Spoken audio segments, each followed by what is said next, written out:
ओम शांति। 2 अगस्त 2023। ईश्वरीय ज्ञान आज की मुरली। मीठे बच्चे, अमृत बेले उठ, मेडिटेशन में बैठो। विचार करो, मैं आत्मा हूँ, हमारा बाबा बागवान है, वही खिवैया है, मैं उसकी संतान हूँ। मालिक बन ज्ञान रत्नों का सिमरण करो। प्रश्न: किस एक बात का महत्व दुनिया में भी है तो बाप के पास भी है?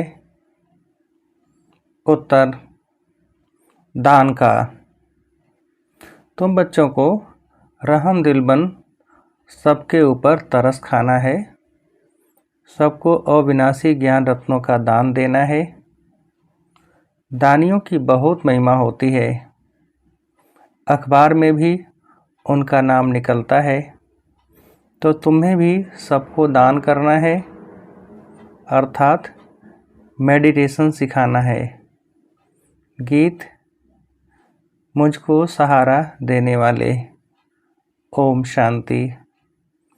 सहारा उनको दिया जाता है जो डूबते हैं, उनको पार करने के लिए सहारा देते हैं, क्योंकि खिवैया नाम तो भारतवासी जानते हैं। खिवैया का काम है डूबने वाले को बचाना। बच्चे जानते हैं भारतवासियों का बेड़ा डूबा हुआ है, हर बात भारतवासियों के लिए ही है और कोई खंड के लिए नहीं कहेंगे। यह भी तुम समझते हो, सत्यनारायण की कथा अथवा अमरनाथ की कथा भी यहाँ होती है। तुम जबकि सुबह को मेडिटेशन में बैठते हो तो किसको याद करते हो? भक्ति मार्ग में तो कोई किसको याद करते हैं। उन सबकी साधना है अयथार्थ। सिखलाने वाला खिवैया व बागवान तो कोई है नहीं। गुरु लोग भी मेडिटेशन सिखलाते हैं कि ऐसे ऐसे करो, बहुत प्रयत्न करते हैं याद में रहने के लिए। योग साधना कहा जाता है, वह तो मनुष्य को कराते हैं।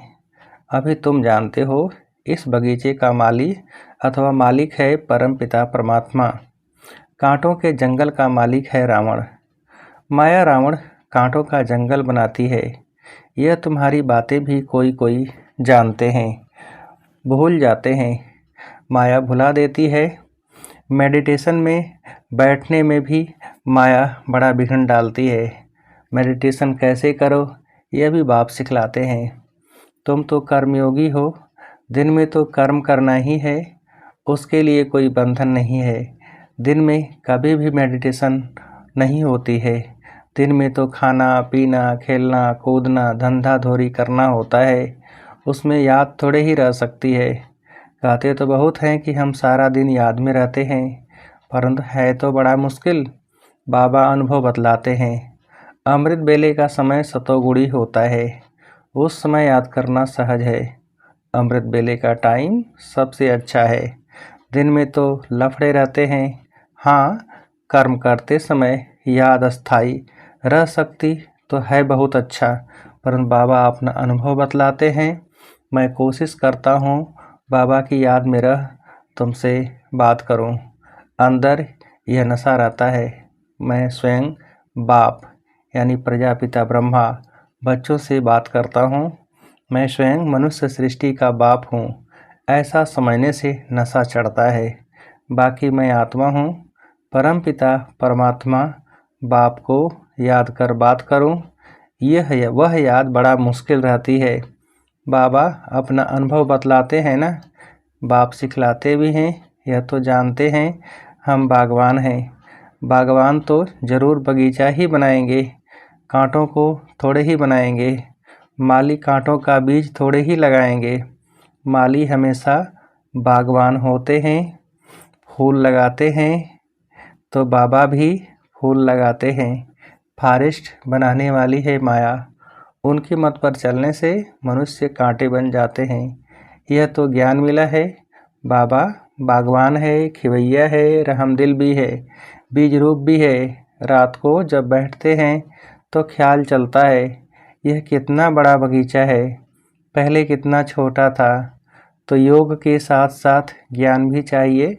मनुष्यों के पास ज्ञान तो कुछ भी नहीं है। अनेक प्रकार के योग लगाते हैं, किसी न किसी की याद में बैठते होंगे, ज्ञान की बात ही नहीं। काली माँ की याद में बैठे होंगे तो सिर्फ काली की शक्ल ही सामने आएगी। जगदम्बा को याद करते रहेंगे, वह है भक्ति मार्ग। न बाप की याद न बरसे की याद रहती है। भक्ति बहुत तरीके से करते हैं, माला फेरते हैं, कोई तो गुप्त फेरते हैं, हमारी भी है गुप्त माला। तो यह रस्म रिवाज भक्ति मार्ग में कितनी चलाते हैं। बाबा को छोटेपन का अनुभव है, जैसे बाप फेरते थे, हम भी उनको देख एक कोठरी में बैठ माला फेरते थे, राम राम कहते थे। बस ज्ञान कुछ भी नहीं। अभी तुम बच्चों में तो ज्ञान है। अमृत बेले इस मेडिटेशन में बैठने की आदत पड़ जाए तो बड़ा मज़ा आएगा। बाबा अपना अनुभव बतलाते हैं, ज्ञान में भी रमण करते रहते हैं। कितना बड़ा बगीचा है, पहले छोटा था, बीज भी याद आया, बगीचा भी याद आया, कैसे बगीचा बनता है। बाबा में भी यह ज्ञान है, हमारे में भी यह ज्ञान है। सारा झाड़ बुद्धि में आ जाता है, अंदर चलता रहता है, इसको मेडिटेशन कहा जाता है। बाप की भी खुशी, ज्ञान की भी खुशी रहती है, दोनों चीज़ें याद आती हैं। वह तत्वज्ञानी ऐसे मेडिटेशन में नहीं बैठते हैं, उनको तो ज़रूर तत्व ही याद आएगा। बस तत्व में लीन हो जाना है। रचयिता और रचना का तो उन्हों को पता ही नहीं है, तो उन्हों की और तुम बच्चों की बात और है। बाबा बीज रूप है, हमको यह नॉलेज है, रात को बैठने से अच्छे अच्छे ख्यालात आएंगे। समझ सकते हैं भक्ति मार्ग में क्या क्या करते थे, कितने हठ योग आदि सिखलाते हैं। अभी तो समझ मिली है, बाप को याद करने से उनकी सारी रचना यानी झाड़ याद आ जाती है। हम 84 जन्मों का चक्र लगाकर आए हैं, अभी हम जाते हैं वापस। यह ड्रामा का चक्कर फिरता रहता है। ज्ञान धन को भी याद करते, धन देने वाले को भी याद करते हैं। जितना याद में रहेंगे उतना अवस्था परिपक्व होती जाएगी। तुम किसको भी समझा सकते हो मेडिटेशन में हम कैसे बैठते हैं। मनुष्यों को तो अनेक प्रकार की मत मिलती है, फलाने को याद करो। यहाँ हम सब एक मत पर हैं, एक की ही याद में रहते हैं। छोटे बड़े बूढ़े सबको एक की ही मत मिलती है। मेडिटेशन में तो बैठना होता है ना। हम आत्मा सो परमात्मा तो हो नहीं सकते। आत्मा कहती है हमने 84 जन्म पूरे किए, अब वापस जाना है। परमात्मा ऐसे कहेंगे क्या? वह तो पुनर्जन्म में आते नहीं हैं। तुम्हारे पास जब कोई आए तो उसे हाल में ले जाओ। कोई अच्छे अच्छे आदमी आते हैं, देखो समझने की चाहना है तो यहाँ ले आओ, उन्हें समझाओ कि हम कैसे मेडिटेशन करते हैं। रात में भी मेडिटेशन करते हैं, दिन में भी करते हैं। हम याद करते हैं एक बाप को। बाप का फरमान है मुझे याद करो और रचना के चक्र को याद करो। 84 जन्म भी गाए जाते हैं, ज़रूर। पहले पहले देवी देवताएं थे, उन्हों के ही 84 जन्म भी गाए जाते हैं। यह चक्र का राज अच्छी रीति समझाना पड़े। हमको बाप और उनकी रचना का यह चक्र याद रहता है। बाप की याद और रचना के आदि मध्य अंत का ज्ञान बुद्धि में है। हम सबकी एक ही मत है, हम हैं श्रीमत पर। वह पतित पावन बाप ही आकर बेहद स्वर्ग का वर्षा देते हैं, तो बाप को जरूर याद करना पड़े ना। बाप द्वारा ही हम वर्षा पाते हैं, फिर गिरते हैं, अंत में पतित बन जाते हैं। बाप रचयिता तो रचना की ही नारे देंगे ना। गॉड फादर इज नॉलेजफुल, पतित पावन, तो जरूर पतित दुनिया में आकर पावन बनाएंगे ना। ऐसे तुम कोई को बैठ समझाओ तो प्रभावित होंगे। बोलो, सिर्फ अच्छा अच्छा कहकर नहीं जाओ, यह तो प्रैक्टिकल में लाना है। जन्म जन्मांतर का सिर पर बोझा बहुत है, इसमें टाइम लगता है। तुमको समझाना है, बाबा आया हुआ है, मौत सामने है, गफलत करेंगे तो वर्षा पा नहीं सकेंगे। शुभ कार्य में देरी नहीं करना चाहिए। अब सीख कर जाओ। इस मेडिटेशन में बैठने से तुमको नशा अच्छा चढ़ेगा। अभी बाप को याद करो, तुम्हारा बाप तो है ना। भक्ति मार्ग में जन्म जन्मांतर याद करते आए हो। लौकिक बाप तो हर जन्म में बदलता है, फिर भी तुम निराकार बाप को जरूर याद करते हो, क्योंकि वह है अविनाशी बाप। विनाशी यानी लौकिक बाप से विनाशी वर्षा मिलता है, अविनाशी बाप से अविनाशी वर्षा मिलता है। हम एक श्री श्री की श्रीमत से श्रेष्ठ बनते हैं। आदि सनातन तो देवी देवता धर्म ही है, उनसे फिर और बिरादरी निकलती है। सन्यासियों का है रजो प्रधान सन्यास, यह है सतो प्रधान सन्यास, यह है ही राजयोग। भारत का मुख्य शास्त्र है गीता। तो मेडिटेशन के लिए यह समझाना है, बाप हमको ऐसे मेडिटेशन सिखलाते हैं। भगवान कभी मनुष्य को नहीं कह सकते, भगवान तो सबका एक होना चाहिए ना। वही पतित पावन है, वही हेमनली गॉड फादर है, और आते भी भारत में हैं। उनका भक्ति मार्ग में कितना बड़ा मंदिर बना हुआ है। उस श्री श्री की मत से ही हम श्रेष्ठ बनते हैं। इन बातों को बैठ समझो। बाप और रचना के आदि मध्य अंत को जानो, यह और कोई नहीं जानते। सतयुग की आयु ही इतनी बतलाते हैं।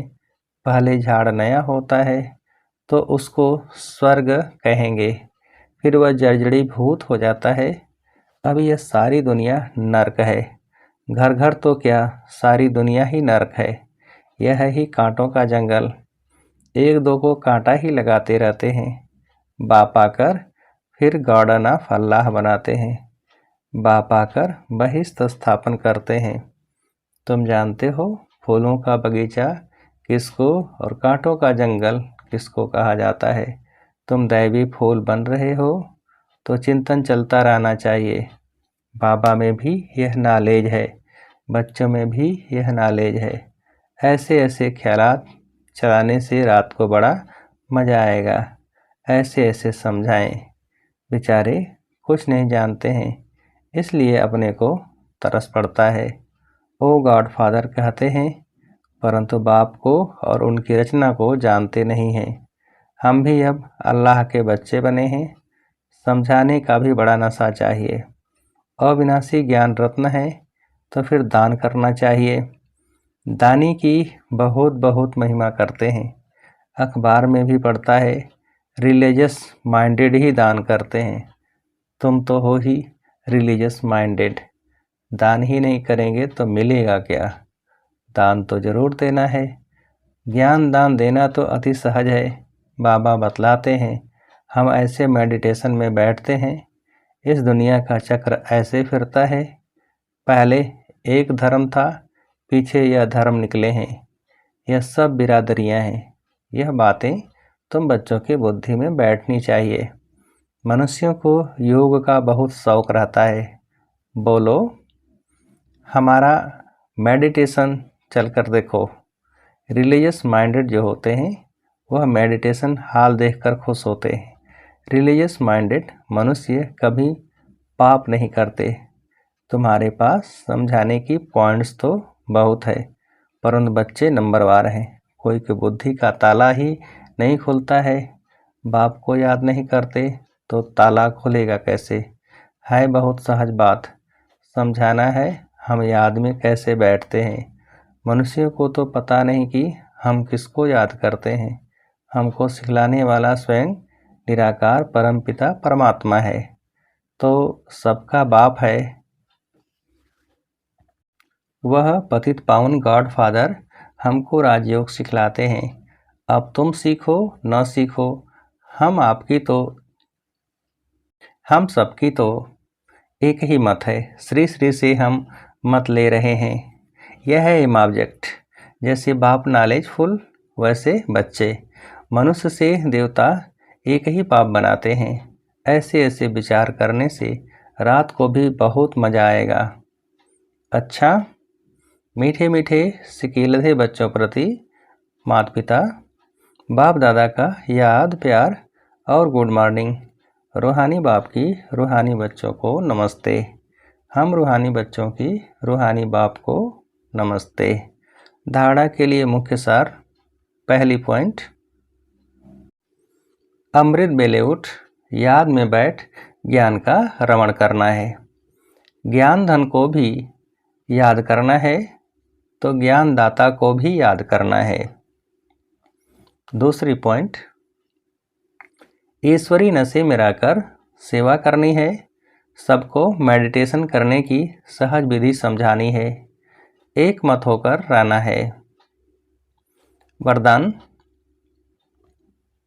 रूहानी प्रसन्नता के वाइब्रेशन द्वारा सर्व को शांति और शक्ति की अनुभूति कराने वाले सर्व प्राप्ति स्वरूप भव। रूहानी प्रसन्नता के वाइब्रेशन द्वारा सर्व को शांति और शक्ति की अनुभूति कराने वाले सर्व प्राप्ति स्वरूप भव। विस्तार, जो परमात्मा प्राप्तियों से संपन्न सर्व प्राप्ति स्वरूप बच्चे हैं, उनके चेहरे द्वारा रूहानी प्रसन्नता के वाइब्रेशन अन्य आत्माओं तक पहुँचते हैं और वे भी शांति और शक्ति की अनुभूति करते हैं।